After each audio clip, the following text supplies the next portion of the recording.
ভোটের গরম সকালে আমার নরম আঙুলে ইলেকশন কমিশন পরম যত্নে স্ট্যাম্প মেরে দেয়।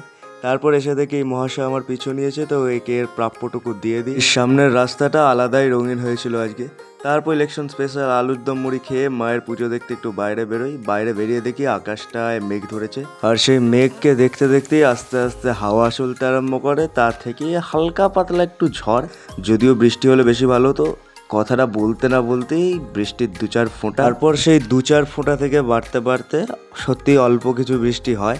যদিও এতে আমাদের থেকে বেশি স্বস্তি এই মহাশয়রা পেয়েছিল। বৃষ্টির মধ্যে ছাদে একটু আড্ডা দিয়ে ইচ্ছা হয়েছিল একটা ডাব খাওয়া, তো ডাব খেয়ে স্নান টান করে উপরের মন্দিরে চলে যাই পুজোর জন্য। এই বিভিন্ন কারণে কলেজটা ছুটি থাকলে আমার একটা লাভ কি হয়, মন ভরে বাড়িতে পুজোটা করতে পারি। উৎপত্তি স্থিতি সংহার কারণ করুণাকরম মম হৃদয় সর্বস্বম নমামি তারকেশ্বরম। তারপরে উপরের পুজো শেষ করে ভালোভাবে ফুল দিয়ে সাজিয়ে নিচে নেবে লাঞ্চ সারি, আর তারপর বিকালের দিকে এই ভোটের আবহে বাড়ির সবাই মিলে একটু আড্ডার আসরে বসা। See you.